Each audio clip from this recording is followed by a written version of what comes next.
తెలంగాణలోనే ఏకైక శక్తిపీఠంగా వెలుగొందుతున్న ఆలంపూర్ జోగులాంబ అమ్మవారి ఆలయం వివాదాలకు కేంద్ర బిందువుగా మారుతోంది. భక్తులకు మెరుగైన సదుపాయాలు కల్పించడంపై శ్రద్ధ పెట్టని నిర్వాహకులు చిల్లర రాజకీయాలతో ఆలయ పవిత్రను మంటగలుపుతున్నారని విమర్శలు వెల్లువెత్తుతున్నాయి.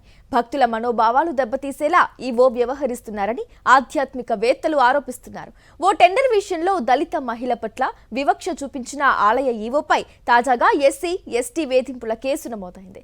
దేవాదాయ శాఖ ఈ ఆలయ పవిత్రతను కాపాడకపోతే ఆందోళనలు తప్పవంటున్నారు భక్తులు.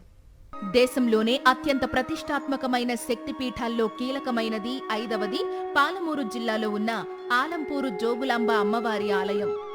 నిత్యం 2 తెలుగు రాష్ట్రాల నుంచే కాకుండా దేశం నలుమూలల నుంచి పెద్ద సంఖ్యలో భక్తులు ఈ ఆలయానికి వచ్చి అమ్మవారిని భక్తిగా కొలుస్తూ ఉంటారు.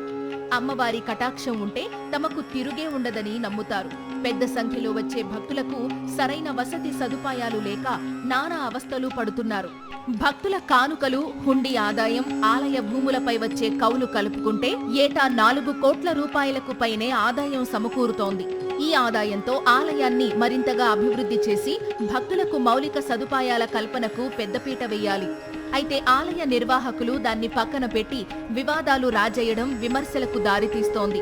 తాజాగా ఆలయంలో టెండర్ల వ్యవహారంలో ఆలయ నిర్వాహకుల తీరు దేవాలయ ప్రతిష్టను మసకబార్చేలా ఉంది.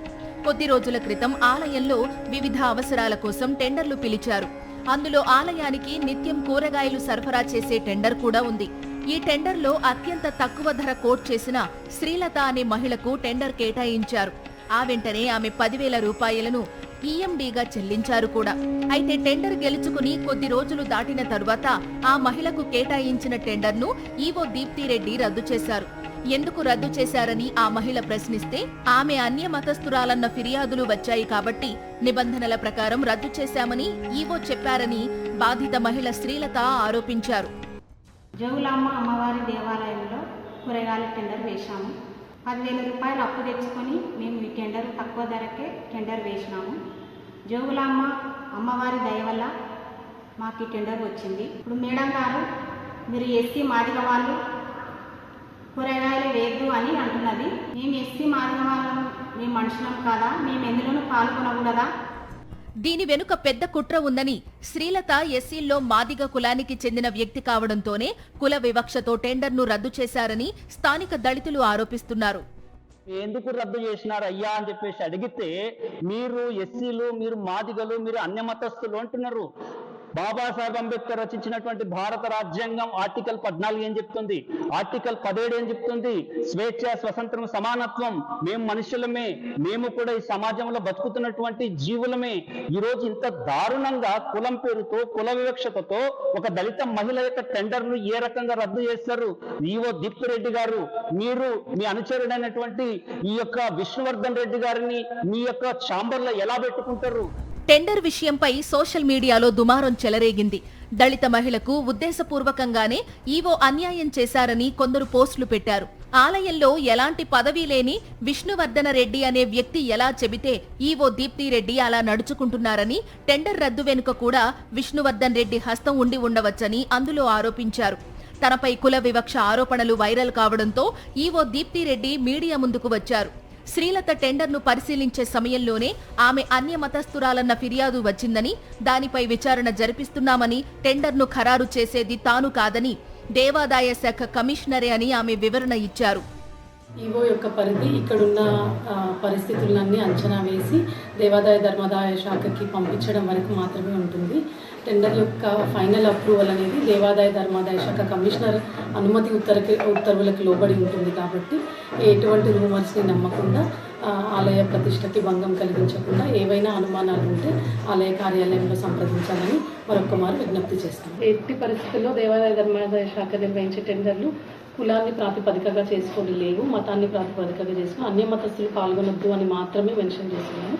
ఈ విషయాన్ని ప్రతి ఒక్కరు విచక్షణతో గమనించాలని మళ్ళీ కోరు. శ్రీలత టెండర్ను తాను రద్దు చేయలేదని, సోషల్ మీడియా ప్రచారాలు పట్టుకుని ఆలయ ప్రతిష్ట దెబ్బతీయవద్దని ఆమె భక్తులకు విజ్ఞప్తి చేశారు. శ్రీలతకు టెండరు ఖాయమైన సమయంలోనే హిందూ ధార్మిక సేన రాష్ట్ర అధ్యక్షుడు రాజశేఖర శర్మ ఆమె అన్యమతస్థురాలని, ఆమెకు టెండర్ ఎలా కేటాయిస్తారని ఫిర్యాదు చేశారు. అయితే తాను కేవలం హిందువుల మనోభావాలు దెబ్బతినకూడదని, అన్యమతం గురించే ప్రస్తావించాను తప్ప కులాల గురించి తాను వ్యాఖ్యానించలేదని రాజశేఖర శర్మ అంటున్నారు. 2011 ఆగస్టు 2వ తారీఖు రోజు అప్పటి కమిషనర్ గారు ఇచ్చినటువంటి రూల్ ఏంటంటే, హిందూ దేవాలయాల్లో కానీ హిందూ సంస్థలలో కానీ హిందూ సాంప్రదాయాలను ఆచరణ పాటించే వాళ్ళని మాత్రమే తీసుకోవాలనేది ఒకటి ఉంది.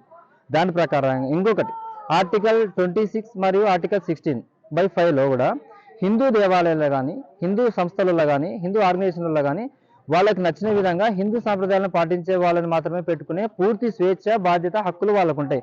మేము ఆ ప్రకారంగానే దీన్ని అబ్జెక్షన్ చేయడం జరిగిందే కానీ ఇక్కడ ఏ కులానికో ఏ మతానికో వ్యతిరేకంగా మేము పనిచేసింది కాదు. కాబట్టి అందరికీ తెలియజేస్తున్నది ఏంటంటే, అనవసరమైన విషయాలను రాద్ధాంతం చేసి జోగులాంబ టెంపుల్ ప్రతిష్టను దిగదార్చే పనులు ఎవరు చేయొద్దండి. అయితే ఇక్కడే ఇంకో ట్విస్ట్. ఒక పక్క టెండర్ ఇంతవరకు రద్దు కాలేదని, అది ప్రాసెస్ లో ఉందని చెబుతోన్న ఈవో దీప్తిరెడ్డి ఈ నెల 19న జూనియర్ అసిస్టెంట్ రాజేష్, రికార్డ్ అసిస్టెంట్లకు షోకాజ్ నోటీసులు జారీ చేశారు. శ్రీలత టెండర్ రద్దు చేశామని, ఆమె చెల్లించిన ఈఎండి 10,000 వాపస్ చెయ్యాలని సూచించినా ఆ పని ఎందుకు చేయలేదని షోకాజ్ నోటీసులో దీప్తి ప్రశ్నించడం అనుమానాలకు తావిస్తోంది. దీప్తిరెడ్డిపై SC/ST అత్యాచార నిరోధక చట్టం కింద కేసు నమోదు చేశారు. మొత్తంగా ఆలయంలో జరుగుతున్న వివాదాలకు చెక్ పెట్టాలంటే దేవాదాయ శాఖ ఉన్నతాధికారులు చొరవ చూపాల్సిన అవసరం ఎంతైనా ఉంది. లేకుంటే ఆలయ ప్రతిష్ఠ దెబ్బతినే ప్రమాదం ఉంది. భక్తులకు అమ్మవారిపై ఉన్న నమ్మకం మసకబారే ప్రమాదం ఉంది.